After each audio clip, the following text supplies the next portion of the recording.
The New York Rangers are definitely going to be a very active team this offseason as they look to bolster up this lineup and try and fill and kind of fix some of these big problems and holes on this roster currently that this team definitely does have. So in today's video, we're going to take a look at an article here from Vince Mercogliano, a very reputable New York Rangers writer slash insider, you could say. And he goes on to say in his latest article, titling it, Stay or Go, which New York Rangers players could get traded this summer. We placed them in tiers. So he has pretty much every single New York Rangers player listed in kind of different tiers here, kind of talking about the likeliness of possibly seeing them traded away. So that's what we're going to take a look at and kind of break down in today's video. So let's start off here by taking a look at the first tier that he has labeled the Untouchables. And he has three players in this tier being Adam Fox, JT Miller, and Igor Shesterkin. And first off, I don't think any player is truly ever completely untouchable, but if you're being realistic here and honest,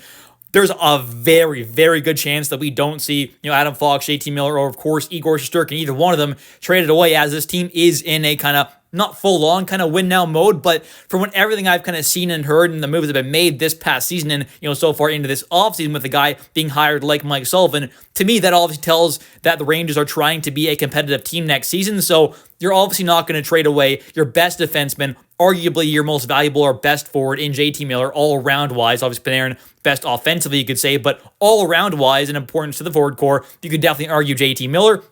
And then obviously the by far, I would say, best goalie come playoff time in the entire NHL being Igor Shesterkin. So those three guys are definitely not getting traded away. And to me, that is no surprise that he has them listed in the Untouchables category. So unless some crazy offer came across Drew's table, there is absolutely no chance that we see any of those three guys getting dealt away or even being really considered in trade talks. Next up here, though, the second tier we have is part of the multi-year plan. He has four players listed in this category: Will Borgen, Sam Carrick, Gabe Perreault, and Vincent Trocheck. And I think all four of those guys make sense to be in this category. To me, a guy like Sam Carrick is the exact kind of perfect fourth line center. He is cheap right now on a $1 million contract, has a $1 million cap for this season coming up in 2025-26, and of course the following season after that as well. So 2 more seasons with Sam Carrick with a $2 million cap hit is not bad at all for a fourth line center. To me, it makes no sense to trade him away because you're not going to get great value back because he's only a fourth line caliber centerman, of course. So really and truly, there's no reason to trade him away. Then there's Will Borgen, who this team just traded away their former second overall pick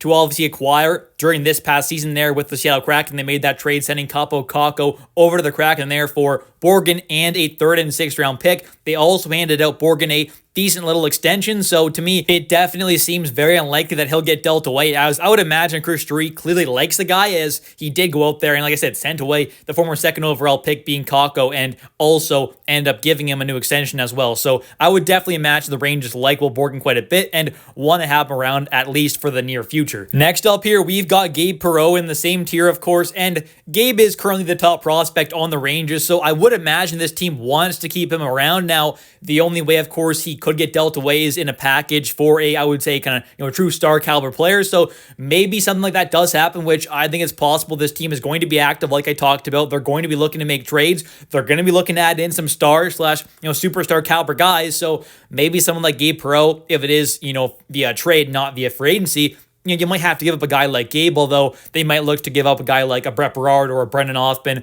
or an EJ Emery over Gabe. I have no idea, but Gabe being on this team, it definitely makes a lot of sense past this season.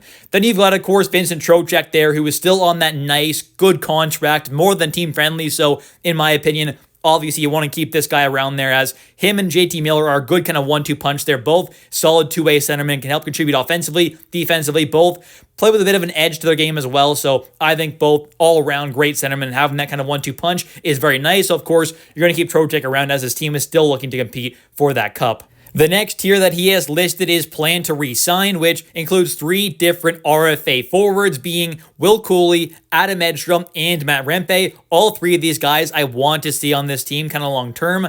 Will Cooley, I think, has the potential to be a great top 6 caliber winger for years and years to come. Can be maybe around that kind of point per game mark, but at least, a 60 point kind of guy there for sure. Something around there while bringing a ton of physicality and some good defensive play as well, being able to kill penalties and just be a strong, somewhat reliable defensive winger as well. I think he can definitely be that in a top 6 role for years to come. And with his age still being so young, still has lots of room to grow and get better and develop. To me, he is an absolute must re-sign there. And ideally, you lock him up long-term, but my guess is going to be more of a kind of shorter-term bridge deal to kind of bring that cap hit down lower quite a bit. Then you also got Adam Edstrom there, who, him and Matt Rempe kind of in the same spot there, where I think they're both more than likely going to be, fourth-line guys for the kind of long-term future in the NHL. But that doesn't mean they can't be, valuable players to a team there. They both have some good size. Obviously, we know both of them have the toughness, but Matt Rempe definitely brings a lot of that toughness there, the fighting ability. He's got a lot of that kind of edge to his game there, obviously. He has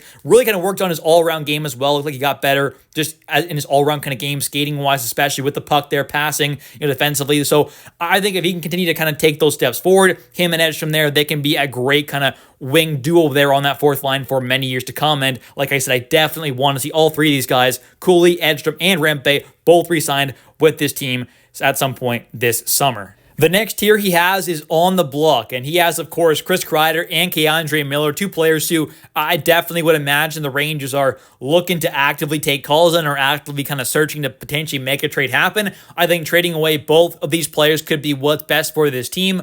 Of course, Chris Kreider dealing with those injuries from last season there with the back problems. That seems to be something that definitely could hold up a trade there. I was listening to the 590 The Fan in Ontario there. It's a Sportsnet radio show there talking about sports, mainly kind of focused on the Leafs there in Toronto stuff, but talks about all the NHL kind of stuff. And they, of course, had Elliot Friedman on where he ended up kind of talking about how he believes the injuries could definitely be a big issue in trying to deal away Chris Kreider from the Rangers. So maybe he does stay on this team because of the injury factor there and teams not wanting to take that risk. We'll have to wait and see. But of course, I definitely would imagine the Rangers are for sure shopping him and looking to see what's available via trade for Kreider. Then you've also, of course, got Keandre Miller, who, he's in a weird kind of spot where he hasn't quite taken that step yet. He has a lot of talent there. He's got that size, great skating ability. Could he end up finally figuring things out there in the NHL? It's definitely possible. Lots of players have kind of taken, a bit longer than other guys potentially to kind of develop and kind of hit their ceiling, right? So kind of got Keandre turn things around and get right back on track there to being that true kind of great top 4 caliber guy potentially is possible. But at this point there, I'm not kind of holding my breath on that, so we'll have to wait and see whether or not they do decide to re-sign him or trade him away. But personally, I am more on the side of trading him away, but it has to be for some actual kind of good value back in return. Next up here, we've got another tier, and that is not on the block, but available for the right price. And he has 4 players listed here who are all quite young, being Brett Berard, Alexis Lafreniere, Brennan Hoffman, and Braden Schneider. Now, first off here, we'll kind of talk about Brett Berard and Brennan Hoffman. And I think both of these players are kind of in the same spot where, we saw them for a good little bit last season there. Both of them got a good little sample size, good run with the team. Both of them showed some flashes and some not great stuff in the NHL, of course. And I think if this team wants to go out there and make a big splash trade this offseason, guys like Brett Berard and Brennan Hoffman could be quite enticing for a team, especially a team. Well, it doesn't really matter. I mean, even if they're a good team or a bad team, any kind of a team might want a guy like a Berard or an Hoffman who are young guys who are cheap and who can also potentially help them right away in the NHL. So I think maybe if this team does look to make a big trade, one of those two might be involved. Definitely is possible, but there is definitely the possibility of seeing them both, begin this season with the NHL team next season there, or one of them starts the AHL, one starts the NHL. I don't think we're going to see all 3 of Gabe Perreault, Brennan Hoffman, and Brett Berard all begin the NHL, but we definitely could very likely see 2 of them begin the season in the top league. And now for the other 2, we have Alexis Lafreniere and Braden Schneider. First off, with Alexis Lafreniere, I don't think he's going to get traded away. I know there's been some talk about it, and it is possible, but to me, the only way you're trading away Lafreniere is if you're trading away, let's say, like Lafreniere, like the 12th overall pick this year and a couple prospects, and you're going out there and you're adding in a real impactful player, right? A real kind of star/superstar caliber guy. That's the only way to me you're trading away Lafreniere. Maybe there's some kind of a young kind of player swap where you're kind of trading Lafreniere away for some kind of a guy kind of like him in some type of way, like a Marco Rossi type, and something like that, who's still quite young there, who has some experience in NHL, who's done some good stuff already, but maybe needs a new kind of environment possibly, right? Some kind of a swap like that, I guess, makes sense. But to me, the main kind of factor in possibly trading him away is in a deal for a major upgrade. Then you've also got Braden Schneider, who, same kind of a thing. The only way I'm trading away Braden is in a deal for a real impactful piece of a star or superstar caliber player.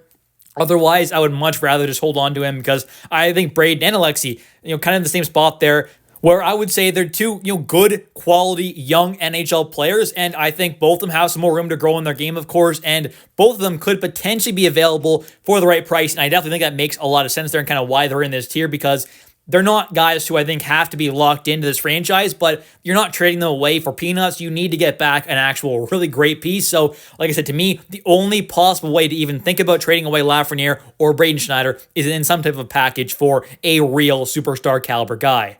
The next tier we have here is open to trading but trouble finding takers, and he has 3 players listed in this category: Zach Jones, Matthew Robertson, and Carson Soucy. First off here with Zach Jones, he had the opportunity to seek out his own trade with his agent this past season. Mid-season there, it obviously didn't work out there. They couldn't find a deal, so it's going to be tough for him. I don't think the Rangers are going to get much back, if anything at all, at this point there for Zach. Maybe you're getting like future considerations or like a 7th round pick or something, or like a 6th and 7th round pick swap. Maybe we'll have to wait and see, but you're definitely not going to get a lot for him. So we'll have to wait and see what happens there, but definitely not a lot of value with Zach at this point. Then you got Matthew Robertson there, who is starting to push towards his mid-20s now. Hasn't played much in the NHL at all. Got a very small sample size with the Rangers last season at the very end of this past season there. So his value definitely isn't very high. He is a former 2nd-round pick, but hasn't quite turned out to be that kind of value of a prospect. So, little unfortunate. Maybe he gets a bit more of a run with the Rangers this upcoming season there, but I wouldn't be surprised if he sticks with this team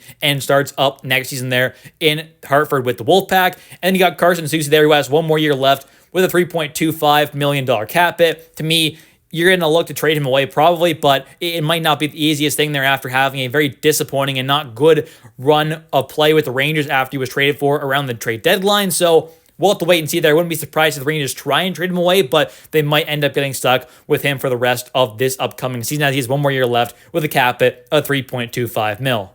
And the last tier he has here is no movement zone, which he has, of course, Artemi Panarin and Mika Zibanejad. Both of these players have been kind of talked about by some fans about possibly trading them away, but of course they do both have a full entire no movement clause, meaning they can block out or decline any trade to any team in the entire NHL, so they're not getting traded away. Mika Zibanejad will stick with this team, and so will Panarin for next season, in my opinion. That's kind of my guess, and I am quite certain of that happening, so to me, they're both going to stay on this team there, which is not too much of a surprise.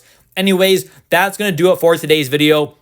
If you have enjoyed, definitely don't forget to click that like and subscribe button for daily New York Rangers content, as I do post every single day a video about the New York Rangers. And also, definitely don't forget to comment down below your thoughts on today's video on some of these tiers. Who do you think, Vince maybe got wrong on these certain tiers there? Do you think was in the right spot? Let me know your thoughts in the comment section down below. I'll catch you next one, and let's go Rangers.